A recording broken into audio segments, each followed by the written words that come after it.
30 minutos para sentirte bien es presentado por OSDE. El impacto del estrés en nuestro día a día es enorme. ¿Podemos hablar de estrés bueno y estrés malo? ¿Qué podemos hacer para aprender a manejarlo? Para debatir un poco sobre este tema invitamos a Jorge Cyrulnik y Rosana Gogorza. Rosana, ¿qué prácticas tenemos que evitar y que quizás están sumando estrés a nuestro día a día? Bueno, la realidad es que, como yo siempre cuento cuando da en forma presencial las charlas sobre estrés, creo que es tener una mirada integral del estrés y tomarlo como un aliado y como un compañero de vida. La cuestión es poder reconocer en mí cuándo ese estrés termina siendo negativo y afecta mi calidad de vida. Creo que la práctica número 1 es tratar de tener una mente simple viviendo en el presente. ¿Y qué quiero decir con eso?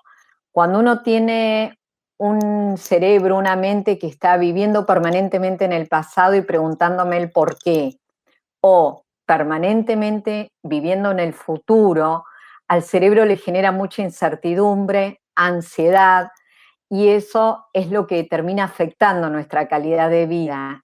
La primera sugerencia sería conectate con tu hoy, conectate con tu presente y trata de disfrutar hoy, el día de hoy, tomando a la mente como nuestro aliado. Como yo siempre digo, por un lado tenemos el cerebro con neuronas y conexiones neuronales, que serían la materia, lo que podemos tocar y ver, y la mente formada por nuestros pensamientos y emociones.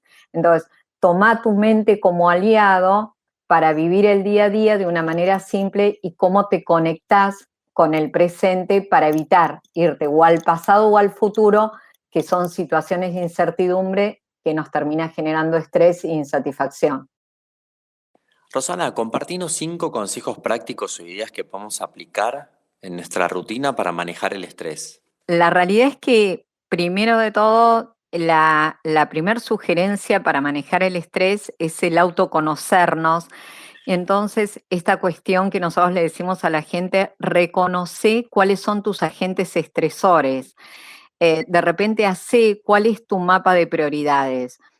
Un consejo práctico es dibujar una torta de 8 porciones y poné cuánto tiempo le estás dedicando al trabajo, a tu salud, a tus relaciones amistosas, a tus relaciones personales y a tu hobby.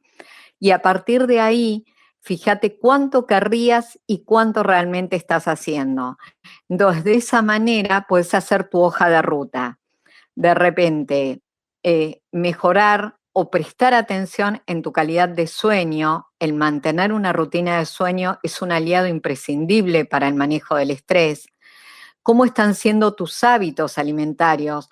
Muchas veces no nos damos cuenta y pasamos horas y horas de ayuno, 10, 12, 13, 14 horas sin alimentarnos, teniendo en cuenta una buena hidratación, el comer 2 o 3 frutas por día, el cumplir las 4 comidas durante el día.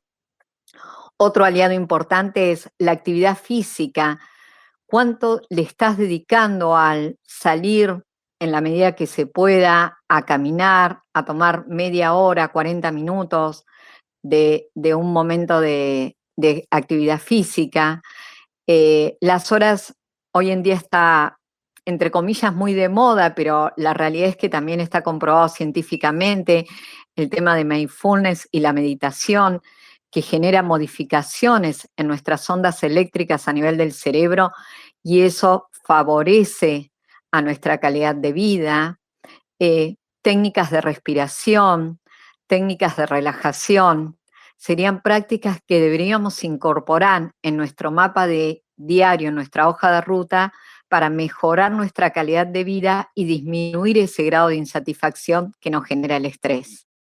Tenemos una consulta más que nos parece que puede llegar a resultar funcional y puede llegar a resultar interesante para nuestros oyentes. El tiempo de ocio, de no hacer nada, ¿por qué es importante para nuestro cerebro? Vos recién hablabas del mindfulness, que está comprobado científicamente que nos ayuda en las situaciones de estrés o de ansiedad. Pero por otro lado, esto de por qué el tiempo de ocio y de no hacer nada es tan importante para nuestro cerebro. La realidad es que el parar, el no hacer está en relación a la parte de nuestro cerebro, nuestra parte anterior, que se llama la corteza prefrontal, que es esa parte del cerebro que utilizamos todo el día cuando estamos resolviendo situaciones complejas. Es el que nos permite comprender, por ejemplo, esta conversación que estamos teniendo, memoriza, toma decisiones, inhibe el entorno, y es una parte de nuestro cerebro que genera muchísimo gasto de energía. Entonces, cuando nosotros decimos el parar, el no hacer, sería apagar tu corteza prefrontal y utilizar otra parte del cerebro, como tu corteza auditiva para escuchar música o tu corteza motora para el momento de hacer actividad física. Cuando decimos no hacer, es esto: utiliza otra zona de tu cerebro que no genere tanto gasto de energía y que realmente es esta cuestión de la toma de decisiones, el estar respondiendo un mail, el estar atendiendo al teléfono, esta cuestión que nos termina siendo la multitarea, que es una de las causas, yo les diría que hoy en día número uno, causa de estrés en estos tiempos. Nos vamos acercando un poco como, y si les parece, vamos repasando los tips que vos nos decías como para ayudarnos con lo que es el estrés o la ansiedad. Primero tenemos que hacer como un autodiagnóstico, por llamarlo de alguna manera, en qué estamos nosotros distribuyendo nuestro tiempo diario, cuánto le estoy aportando al trabajo, dedicando, cuánto a un hobby, a las relaciones interpersonales, a lo que son, bueno, las amistades, al deporte, a la actividad física, a la alimentación. Como reordenarlo un poco en función a donde yo quiero ir. Vos corregime si hay algo que agregar. Por lo que vos nos decías, creo que ahí con ese primer autodiagnóstico estaríamos ok. Tal cual, es armar tu mapa de ruta, sería el primer tips, y el segundo tip, tu semáforo. Como nosotros siempre le decimos a los pacientes, cuando vos tenés tu auto, vas chequeando las luces de tu auto y cuando tenés la luz roja que se enciende, parás y lo llevas al mecánico. Bueno, tratad que con tu cuerpo, que es tu máquina, con el cual convivís las 24 horas, también genera ese semáforo y cuando la luz roja se enciende, para atenderte y pedir ayuda. ¿Sabes que venimos escuchando en algunos lugares eh, el término neuroplasticidad? Y por ahí es como que a mí se me confunde un poco. ¿Vos nos podrías decir a qué se hace referencia con el término neuroplasticidad? ¿Y por qué es Bien, clave en este momento que estamos transitando este año? la realidad es que la neuroplasticidad es nuestro gran aliado. Si hay alguien que se resiste al cambio, es el cerebro, pero desde que conocemos a través de los estudios neurofuncionales que podemos ver y conocer que el cerebro es modificable a través de nuestras experiencias, a través de nuestros conocimientos. Ese es el gran tema. La neuroplasticidad es este nuevo concepto que venimos a incorporar: el cerebro como un órgano plástico que es modificable. ¿Y cómo lo puedo modificar? Entrenándolo. Y de esta manera, el pensar diferente, voy a modificar mi neuroquímica cerebral y voy a modificar mi estructura cerebral. Entonces, con esto desterramos ese concepto de que yo no puedo o yo soy así. La realidad es que hoy todos tenemos la posibilidad de hacerlo. Claramente debemos creer, querer y practicar. Pero neuroplasticidad implica esto: la capacidad que hoy tenemos de modificar a nuestro cerebro. Concepto importante, si los hay, no solo nos va a hacer bien poder ejecutar y accionar estas acciones que vos nos venís diciendo, sino que, como siempre hablamos, a un corto plazo, por un lado, requiere esto de empezar a trabajarlo y de llevarlo hacia un lugar consciente y al hábito. Pero por otro lado, a mediano y a largo plazo, es esto de empezar a formar como nuevas redes de conexión de mi cerebro que me van a llevar hacia un estilo de vida más saludable. Tal cual, genera nuevas colectoras.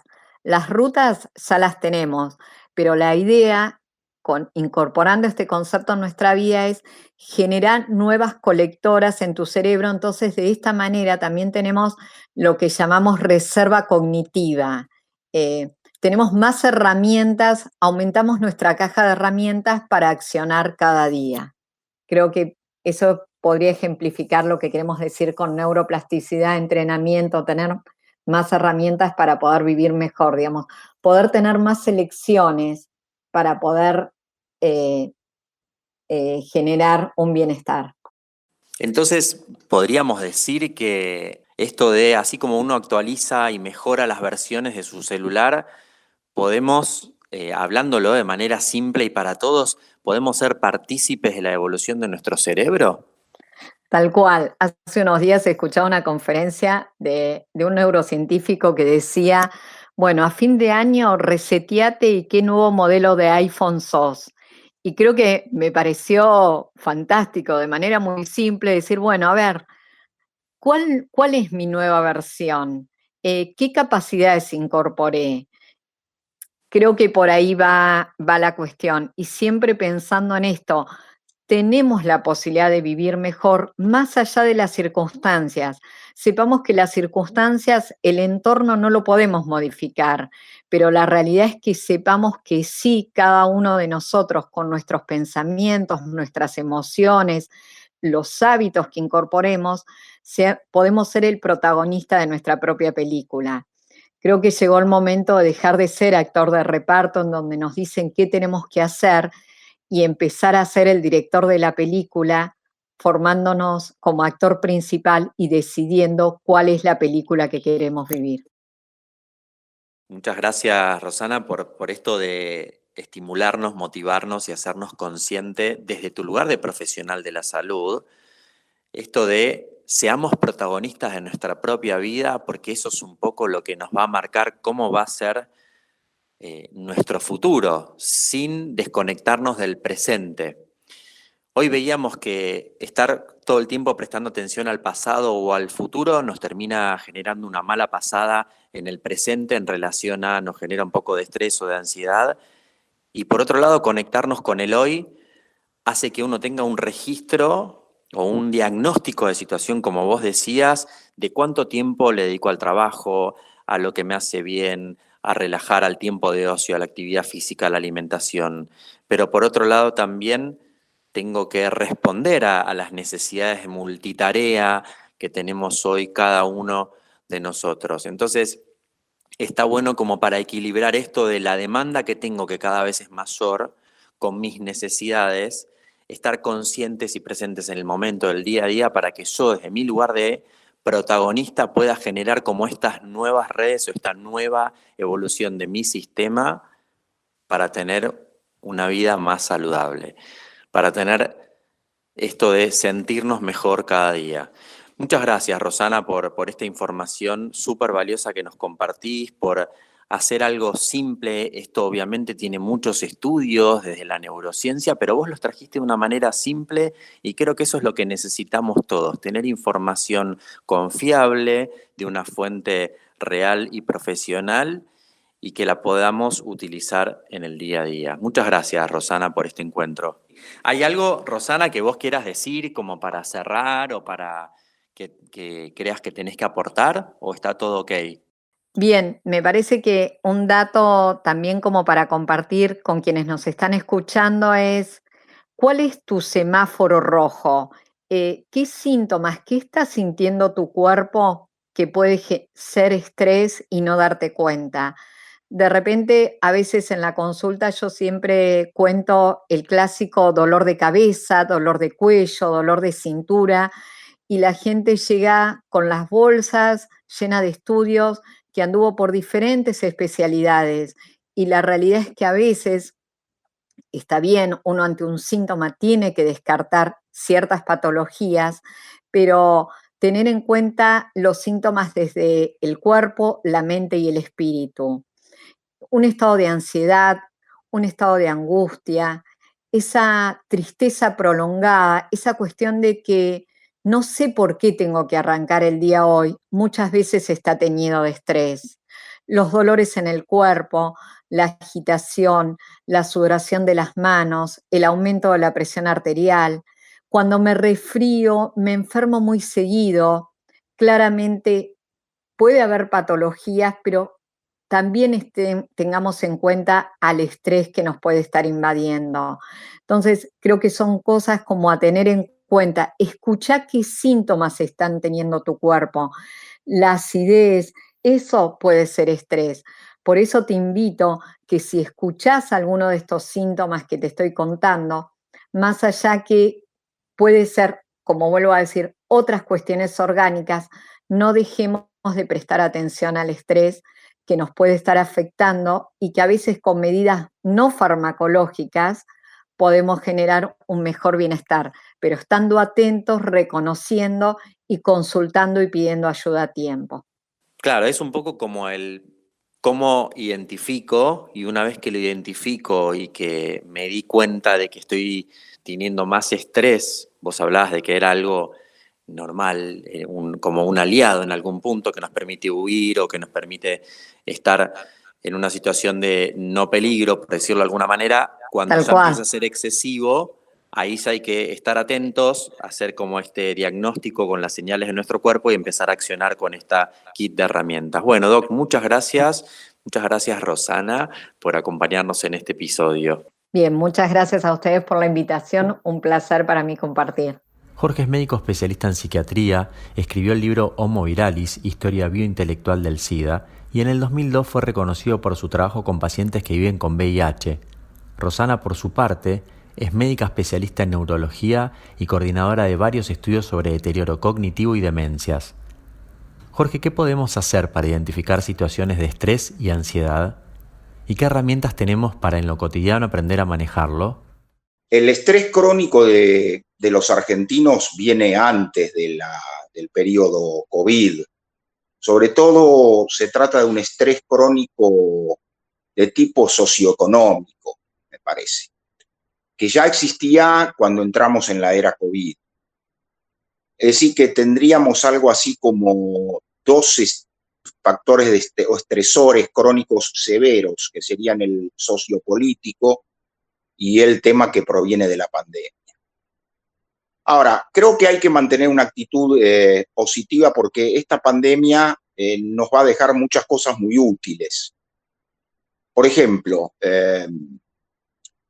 la pandemia podría promover la siguiente idea. Fíjate, te voy a tirar 3 ideas. La primera, que es que la pandemia nos va a cambiar la conciencia histórica que tenemos del mundo, de cómo se configura el mundo.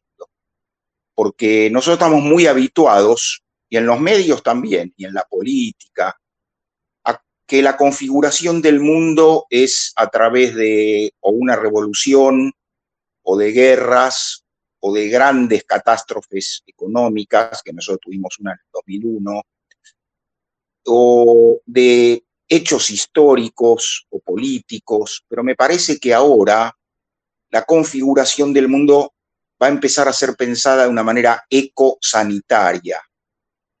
Me parece que necesitamos empezar a pensar el mundo no solamente por los hechos políticos o eventos históricos, etcétera, sino de una manera ecosanitaria, porque puede ocurrir que haya otras pandemias, digamos. Por otro lado, hay dos espacios que me gustaría señalarte, te los introduzco y después vos podés preguntarme si querés.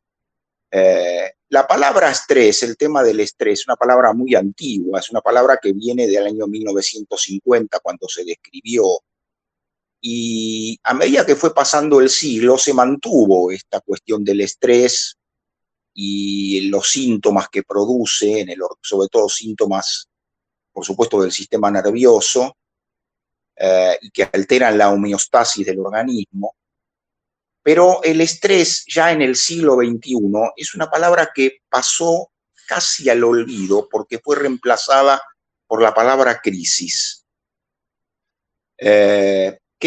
no es lo mismo que estrés, como te darás cuenta, Sebastián.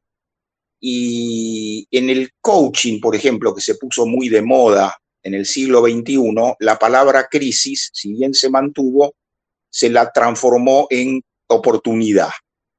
Y vos fíjate que la relación entre estrés y oportunidad es una relación problemática, digamos. Ahora, a todo lo que nos puede traer el estrés, yo creo que hay como 2 respuestas 2 respuestas que te puedo decir, después te las amplío más si querés, para restablecer el equilibrio homeostático de la mente y del cuerpo. Primera son medidas que nosotros las llamamos afrontamientos adaptativos al estrés, afrontamientos adaptativos. Eso lo puede hacer cualquiera en la casa de uno si tiene que estar cuarentena. La mayoría de la gente lo puede hacer y consiste en métodos para liberarse del estrés, sobre todo físicamente o mentalmente también, pero sobre todo físicamente, como podría ser, por ejemplo, relajación, yoga, meditación, caminatas, encuentro con los seres queridos, etc. Todos esos afrontamientos adaptativos son posibles para todo el mundo y son muy útiles. Ahora, habría un tercer espacio, que eso ya que es muy gratificante y que una pandemia como esta abre esa posibilidad, que es la creación de un espacio interior, mental, libre de COVID. Un espacio mental interior libre de COVID. Y eso es el mecanismo que te blinda contra el estrés realmente. Pero eso es para algunas personas que lo quieran explorar, no es para todo el mundo. Me parece que es para destacar esto de que hace más de 70 años vivimos en lo cotidiano con estrés, que se lo fue nombrando de diferentes formas, pero vos también hablaste de la palabra equilibrio homeostático. Sí. ¿Vos nos podrías explicar así como de manera simple para el oyente qué significa esto?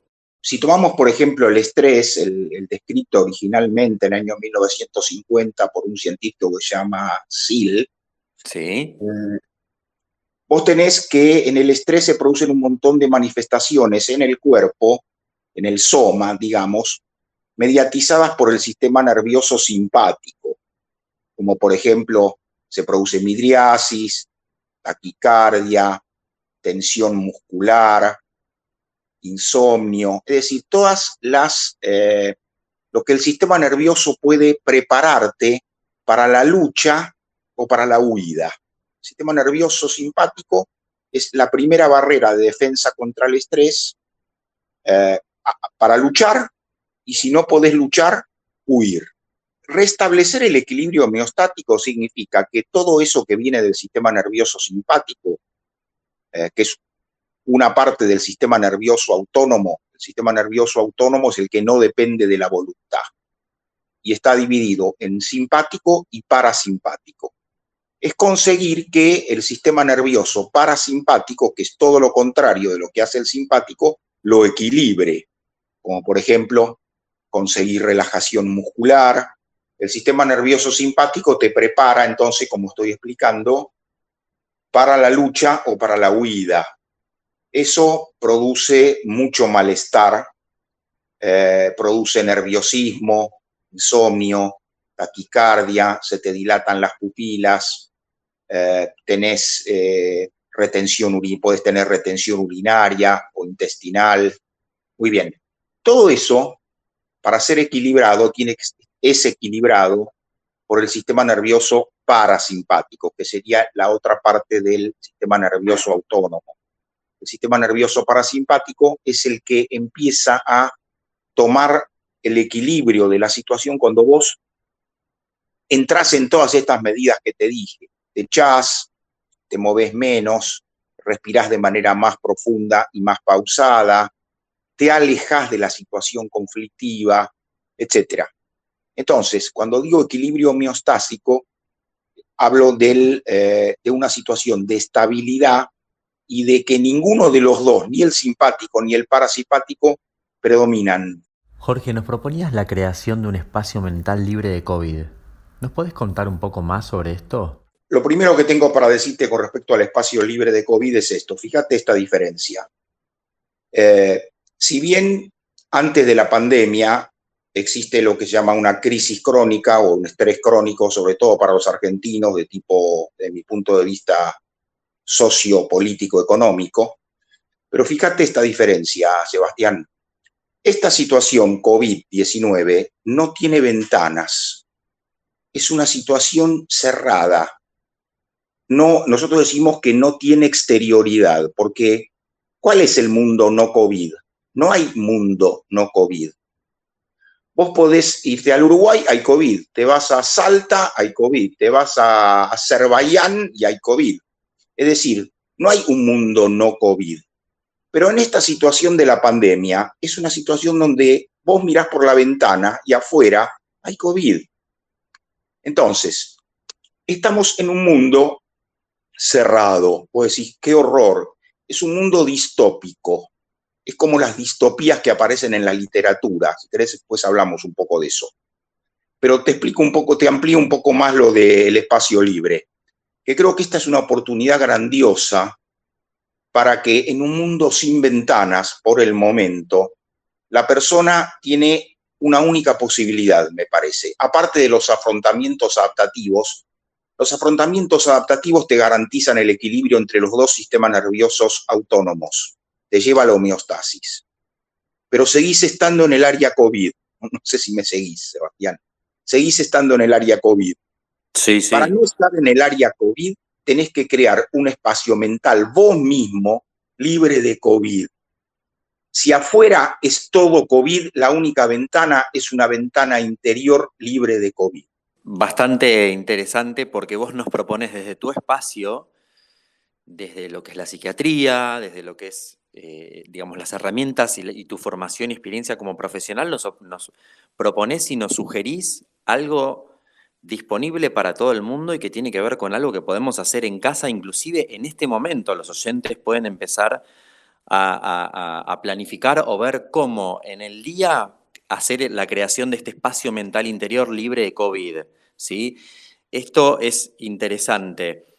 La relajación, yoga, meditación, como hablamos, son herramientas disponibles y que hoy están presentes en redes, en conversaciones con amigos, en conversaciones inclusive con profesionales. Pero esto me parece que es de destacar, Jorge, lo que vos nos proponés. Y en lo cotidiano, ¿vos tenés algunos tips como para ayudarnos a crear y a planificar y a armar y a accionar este espacio mental interior libre de COVID? Yo te puedo decir algunas cosas. Eso es lo más personal que hay.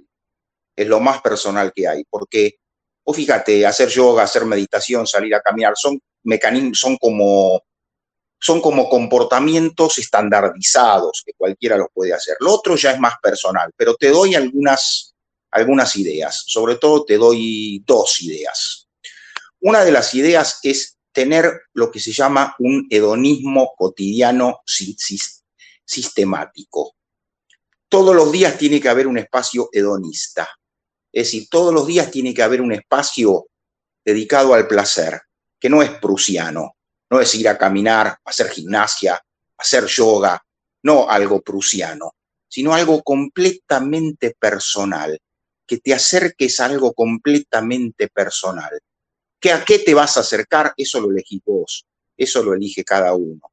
Todo el mundo lo tiene, desde la persona más simple, por ahí muchas personas utilizan a la religión para esto, que me parece completamente legítimo.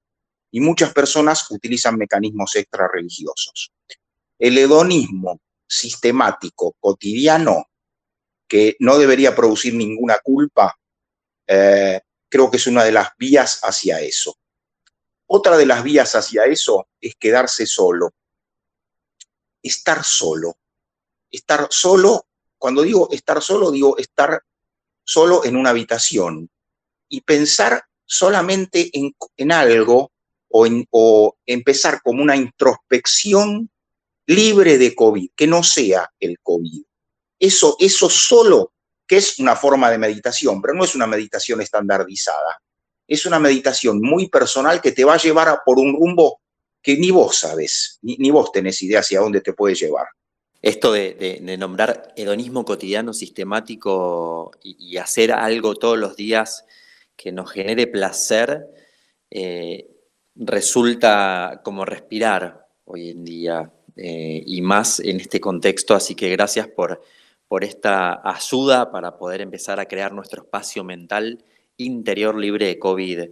El estar solo nos va llevando muchas veces, no solo con si yo tengo un objetivo y llegar a eso, pero el camino hacia ese objetivo a veces hasta nos va a llevar a conectar con zonas que por ahí no conocemos tanto y que también es el resultado de poder empezar a afrontar de manera sana y constructiva esta situación de esta pandemia ecosanitaria, como vos definías al inicio de la charla, y que tiene una nueva configuración del mundo. Entonces, en esta nueva configuración del mundo, cada uno desde nuestro lugar va a tener que empezar a ser más consciente de que nuestro cuerpo necesita un equilibrio, que uno lo puede ver desde un lugar racional, pero que también, por otro lado, lo tiene que bajar a empezar a hacerlo día a día y de la manera en la que uno se sienta más cómodo y como pueda. Porque a veces nos dicen, sí, la verdad yo no tengo tiempo, estoy con la familia, con el trabajo, con el home office.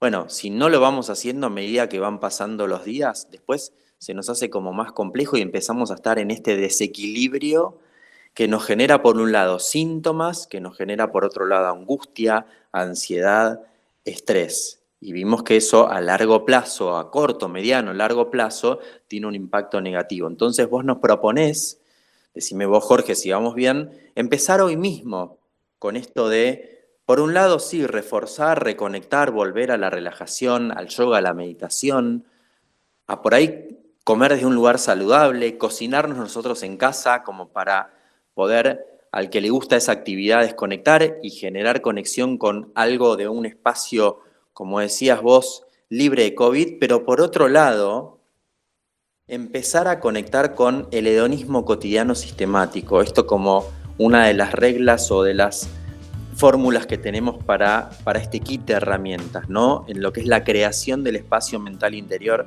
libre de COVID. Jorge, esto es muy interesante, creo que acá los oyentes ya se llevan algunas herramientas. Gracias por esta participación. 30 minutos para sentirte bien fue presentado por OSDE.